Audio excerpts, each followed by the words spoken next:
video goes viral and audio doesn't? How do you get discovered? Oftentimes it requires video. Welcome to the Signal Room. I'm Jemma Brown. I am the GM of the Signal Awards, and we are devoting this episode to video podcasts. A couple of years ago, these two words sounded maybe oxymoronic. Who would want to watch two people talking into a microphone? Well, apparently the answer is millions of us. And now video podcasts are where news breaks. They are where elections are decided. They have become the very foundation of our modern media ecosystem. And today on the show, we have brought together three people who are in many ways responsible for this seismic shift. We have Georgie Holt, the CEO of FlightStory. Hi there. Stephanie Smelly, the head of business development at Patreon. Hi, thanks for having me. And we have Pablo Torre, the host of Pablo Torre Finds Out. Very good to see you guys as well as hear you. Pablo, I'm going to start with you. You're a career journalist, MSNBC, ESPN, Sports Illustrated, some of the credentials, and now you do this investigative journalism, deeply rigorous researched work on your show, Pablo Torre Finds Out. I'm curious, how do you see video podcasts changing our expectations of journalism and how we consume information as a society? Yeah, I think it's essential. And my background as a journalist also involves me gas bagging on TV a bunch. And so in some ways, the moment we're in is the moment that I had unconsciously been sort of preparing for, the reality that you got to find people where they are. And so there are some people who will only watch YouTube videos. There are others that will only listen to podcasts. There are others that will only consume you via these social clips, which are not, unfortunately, how the chef intends them to be consumed. But the chef is not the relevant party in this equation anymore. And I just think of one more thing that a former podcaster who is now the head coach of the Lakers, JJ Redick, once told me, which is that video goes viral and audio doesn't. And so for me, how do you get discovered, discoverability being a term in this industry, oftentimes it requires video. And so all of that goes into why it is that, my staff is very tired, but also why we're experiencing an amount of growth, I think, that would be otherwise impossible without doing that one-to-one audio to video kind of production. There was this study that came out a year ago from Pew that was saying that about 21% of Americans would prefer to get their news from news influencers rather than, quote, journalists. Yeah, it's a human psychology question. We see it metrically. You'll see the videos I sometimes will do on our YouTube shorts, which is just like me holding a camera, talking into my cell phone with zero post-production. That often presents, I interpret it as, more decisively authentic, or at the very least, what these algorithms are prioritizing in favor of what appears to be authenticity.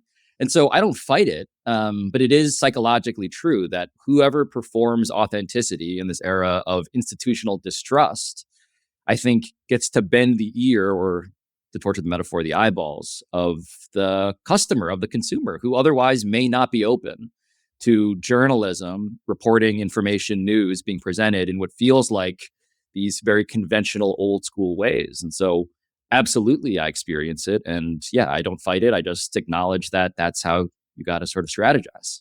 Now I want to know how you show up as authentic every day, but we'll pin that for another time. That's a larger existential therapy couch level question. I worry. Yeah. Yeah. I'll punt this over to Stephanie, kind of similar idea, but from your vantage point at Patreon, how does the ascent of video changed what we expect from creators? Video hasn't just expanded distribution and reach, but it has really shifted expectations from what you're getting from your favorite podcast. So if you think about it, podcasting used to be relatively contained, where you make a great audio show, you focus on consistency and the RSS feed. But now creators also have to think about formats. So they're navigating long form video, short form clips. What is the title they can place over their thumbnails that will be super catchy and can appeal in various other formats, whether it's Pinterest to YouTube to social media. And they're also thinking of their platform distribution strategy often all at once. So this is like poured in a new strategy, a new focus, and expanded the remit of how you think about content more than ever. And so the shift isn't simply be on video. You have to be intentional about how that video shows up in your funnel. And so if you think about some YouTube creators, Instagram clips are top of funnel growth, and then you move down lower funnel to maybe a membership audience. But on audiences that are primarily ad adverse, which are a lot of the creators on Patreon, video is the core move, and it's how you build loyalty and relationship with your audience. And so on Patreon right now, we want to be the source where you discover creators, where you can build your audience, and then you also build that deeper relationship where your fans become paid members. And so that is a huge shift in what we're seeing on platform and off platform. Yeah, it's like what I'm hearing from you is that now the demand is if you make a show, you need to be thinking in multiple directions at once about the business of your show. Yeah, it's like you're shifting to being media, like building a media empire and actually thinking from all aspects of your business, not just simply audio and RSS feeds. Georgie, you and your team at Flight Story have built arguably one of the most influential video podcasts out there, Diary of a CEO with Stephen Bartlett. You and your team have shared at length how you look at the data in every episode and you tweak it in real time. And I saw this post that you made on LinkedIn about human authorship rewriting the rules. How do you square your investment in analytics with this idea of human authorship? Absolutely. We hold a lot of truths to be evident at the same time. And there's nothing that we like better in our business than holding two truths to be evident at the same time. And one of those first principle truths is kill the guesswork. And what video has enabled a lot of creators to do. And we were talking about media brands in the last answer. And that's absolutely what we think is now possible for people to build is inside singular human beings or walking, talking billion-dollar media companies. Steve started the Diary of a CEO 7 years ago. He started in his kitchen. In fact, he started in his wardrobe. And if you go back, that first episode is still available. Still available for you to listen to. But now he's, reaching 40 million people every single month across the show and the podcast itself. And the reason that we love video is it decentralizes distribution, which we've talked about before, but it also opens up an analytical suite that is way beyond what you can get on a singular RSS feed.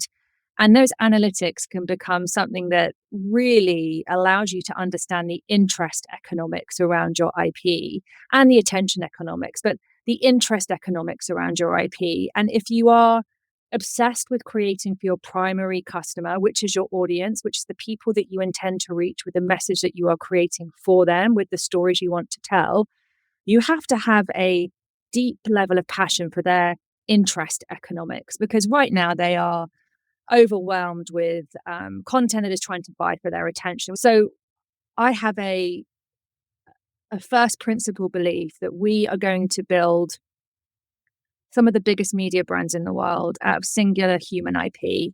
And Pablo is a great example of what is possible and what can scale in this place. And I think that we'll find human beings, particularly when we see strong signals of community, strong signals of identity, strong signals of belonging to this creator's world, that we see very important things happening. May I ask you, Pablo, how you feel about being a singular human IP? Love it. These are terms that I never thought in, but look, maybe a shorter way of inelegantly summarizing this is that every media person, journalist, artist is also a founder in some way. And that's just a fundamentally different job, which involves needing to understand what was just so brilliantly articulated, which was the incentive structure of how to win at this game. And look, the way I think about it macro is, yes, there was this very sort of like dark moment, at least on social media, where a lot of media people were being told, learn to code. And now, of course, AI has completely inverted that to the point where it's kind of sad. Like programmers just seemingly will be rendered obsolete. Maybe by the time we're done here, they may be rendered obsolete. God bless. And so the question is, what is seemingly irreplaceable? And it is humanity. And there's a coldness in that, right? Like we're talking about this all in terms of like product, but it is accurate. And so what I want to understand is the incentive structure around how do I appeal in a highly competitive field? How do I appeal to that audience? And I do think human connection and community these are exactly what people are starving for. And the thing that I think about as a journalist to add that other level to it is, perspective. What's different between me and sort of like an institution of journalism is that I can transparently and frankly proudly own my perspective. And I can express, this is how I feel about this. This is why I wanted to take interest in this. It's not an omniscient voice from nowhere. And in that way, you get to, I think, communicate a humanity and an authenticity. And additionally, it also, in my specific field, can perhaps create in the process an impact on a news cycle. And so what are the vectors of discoverability? I'm not merely playing with an audience that I hope to gather around, the fire I'm building, but I hope for people to have to reckon with what it is that I reported. And that gets fed into what is another way of discovering what it is that I do and the fact that I merely exist. So I don't know what the question was anymore because I've been rambling for too long, but it feels great to be an IP empire, I guess, is the short of it. You're representing in this conversation the human. That's your role now. Very good. So your show, it's literally called Pablo Torre Finds Out, and you lead from this place of curiosity. And I am curious, how much do your curiosities guide your editorial decision making against, say, what the analytics tells you about what your audience wants? Yeah, I was born ignorant, and I try to retain some of that ignorance, while the people who surround me are acutely aware of what those incentives and those metrics are. I always say, and this is just as much for the sustainability of my mental health, frankly. I just need to, I need to preserve what I feel like is a skill, which is my human discretion.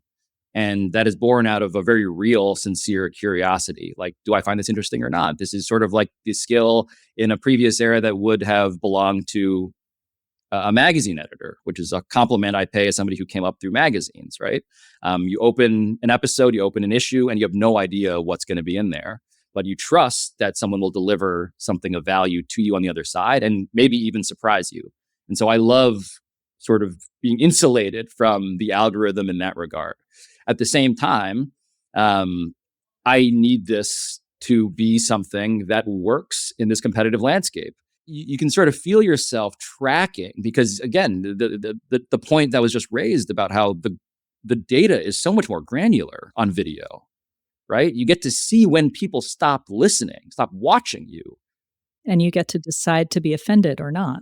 And the bad news is that the human is offended. The human is bothered when someone doesn't eat the meal like I intended it.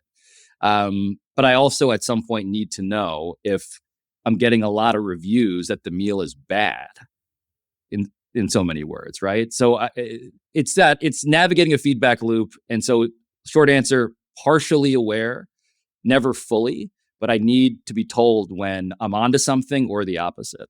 Totally. I'm curious about taking this same question and versioning it for your world, Stephanie. You have the entire Patreon portfolio at your fingertips, kind of this bird's eye view perspective in the conversation.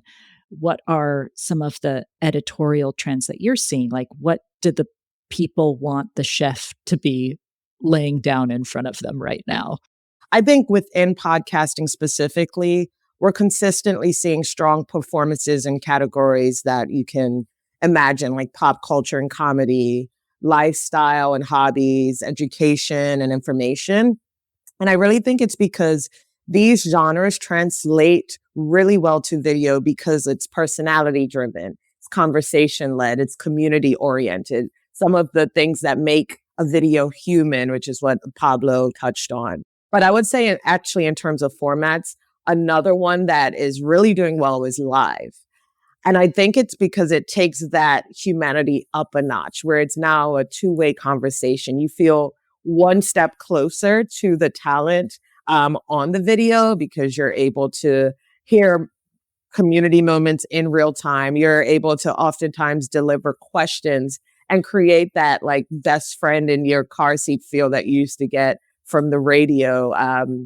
For those who remember broadcast radio. And then more recently, we've seen traction with Quips, which is our quick posting feature that lives on our home Explore feed.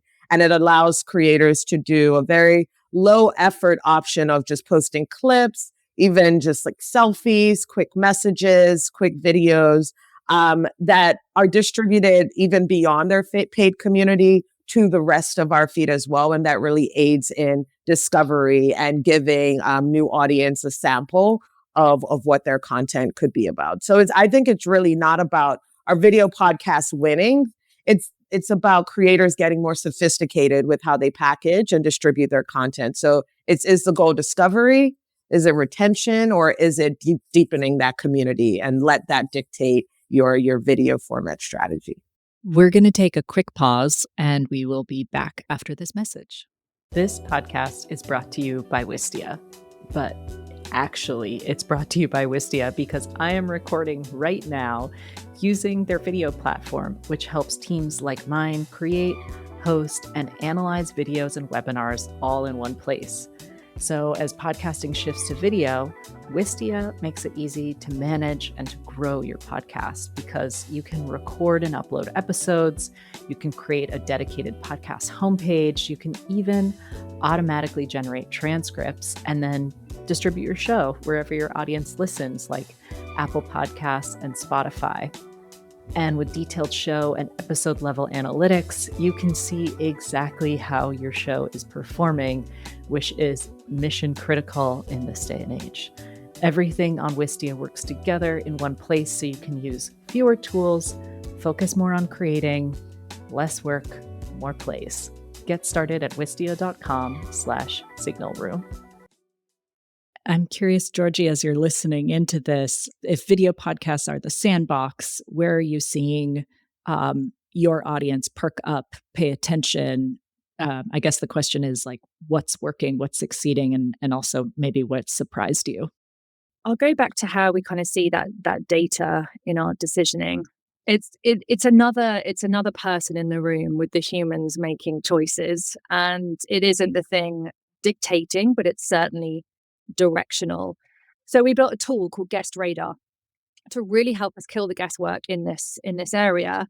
And what Guest Radar does is it takes genres, topics, areas of expertise, and it surfaces to us who are the people who are highest performing on any sort of digital channel on this specific topic. So we can see people who are overperforming on longevity, on creatine. So when they are on shows, when they are on, social channels talking about this, when they're in the news, we can see like very significant signals of overperformance, which often means that they were an extremely compelling communicator on that topic.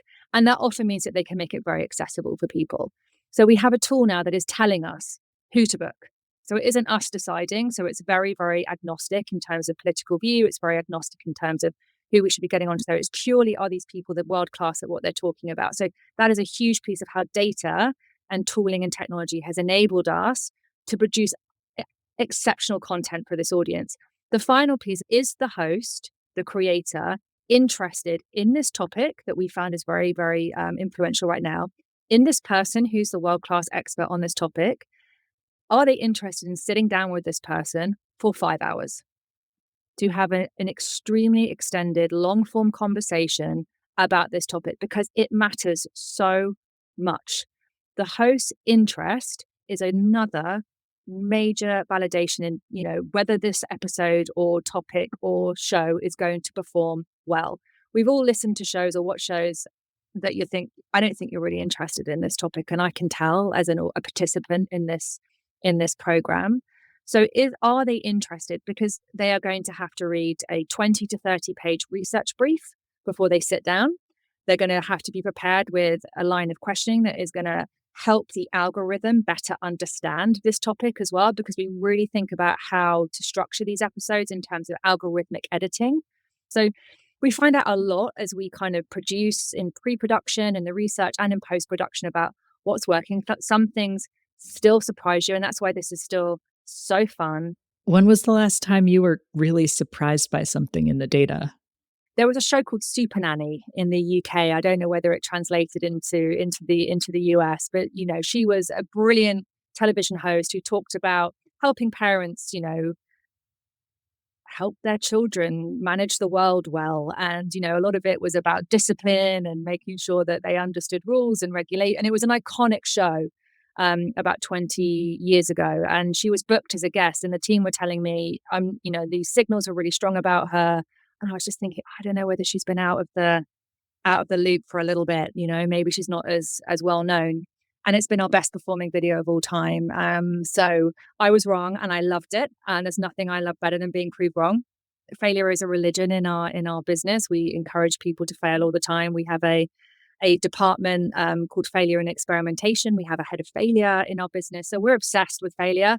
You learn nothing by being successful. It's a fool's errand. You actually learn so much more in I don't know what I can swear, but I'm going to looking up and making mistakes and learning and testing and iterating and making that a fun game for people to enjoy. So yeah, I love it. I love it when I get it wrong. And I definitely got it wrong that time. And it's our biggest video so far on YouTube. I can't tell if there's a humility in that or or a masochistic pleasure or a little bit of both. We call it ego death. So that is one of ego death. Ego death. You have to have a large dose of ego death in this business.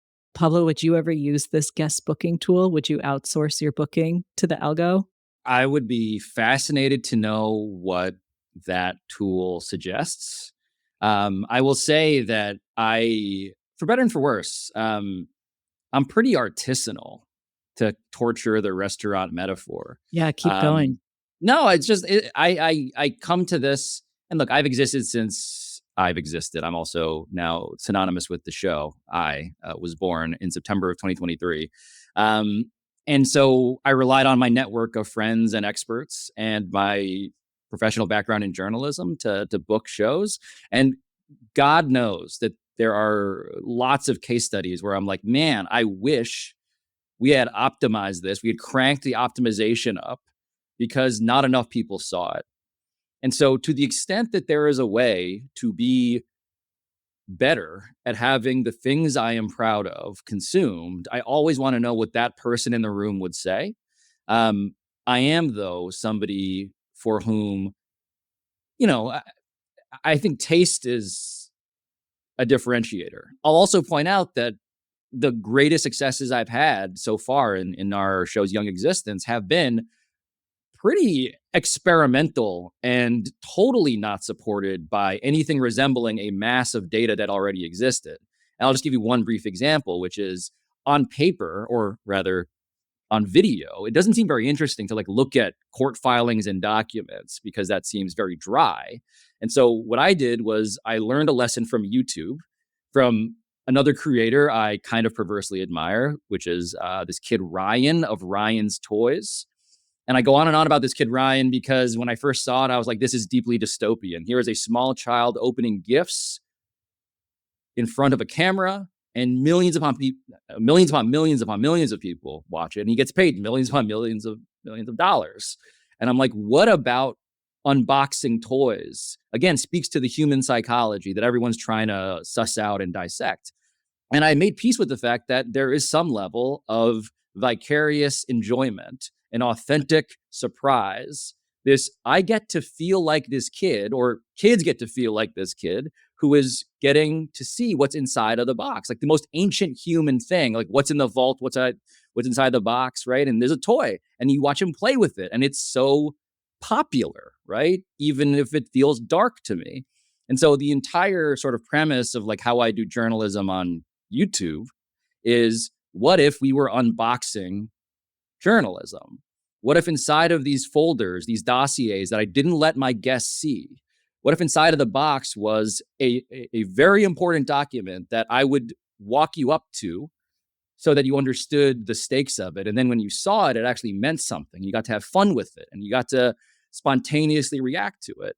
And I love it. there really wasn't anything that was telling me metrically you should do that, but it was in a more sort of like artisanal way. I was like jealously watching this child. And I was like, why is this working? And why can't I have fun like that in front of an audience? And then I was like, well, maybe I can. And we just started experimenting with it. I love this because actually my last question for y'all is about jealousy in the arena of ego death and human emotions. I want to know who each of you is jealous of in the video podcast space right now. It sounds like Pablo, we kind of got there with Ryan. I'm jealous of a small, maybe he's now like a 40-year-old adult, but he was, at the time I was jealous of him, a literal child. Yes. I love it. Georgie, curious who you're jealous of. Another way of thinking of it is, of course, who you think is killing it in the game right now. I am jealous of the kid in their bedroom who is just starting, and they have an opportunity to share something important with the world with these suite of tools that have gone way beyond artisanal. You now have Hollywood production capabilities, whatever your perspective on that, at your fingertips now. And I don't think we look at like the major players in media and entertainment as sort of people to necessarily compare ourselves to. We're more worried about the person who was like Stephen, and they're like 15 years old, and they're going to come and we're going to become the incumbent, and they're going to come and destroy our business from the inside because they're going to go and do things that they are able to do at the speed and the experimentation velocity that sometimes a single obsessed human being can achieve. So much so we have a department called FlightX in our company, which is a team of 6 whose entire job is to try and kill us. So their entire work is to try and kill our company, to kill our success, to kill our ideas, to kill our business, and they are trying to chase us down all the time through AI, technology, innovation. So I think I'm most jealous of those kids in their bedroom with an idea, access to some technology, and an opportunity to go and build something spectacular.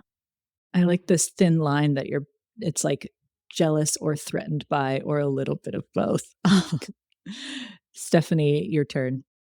I wouldn't call it jealous. I'd use this opportunity to spotlight a creator on Patreon that's doing really well. I think a lot of the tension we've discussed, especially as it pertains to membership communities and widespread distribution, is, are you building your business on like rented distribution, which is platforms that you don't own your audience, or are you building a thriving, deep community that can outlast any of the fickleness of the media landscape right now?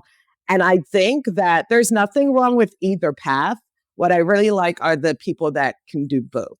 And so Kev on Stage is an example of talent on our platform that has managed to build a thriving community off of his IP, starting alone with him and his comedic content, and then has expanded that to a media empire where he now has different properties under his umbrella that now are also thriving on Patreon.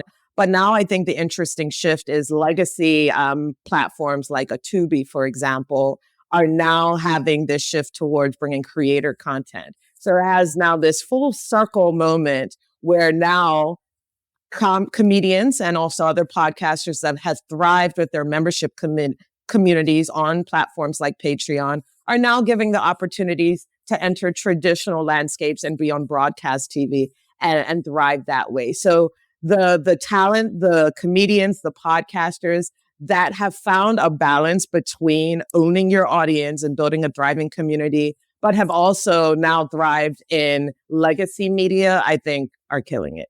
So we're out for the kids and the comedians. Amazing. Thank you so much, Stephanie, Georgie, and Pablo. Thank you for having us. Yeah, thank you. Thank you.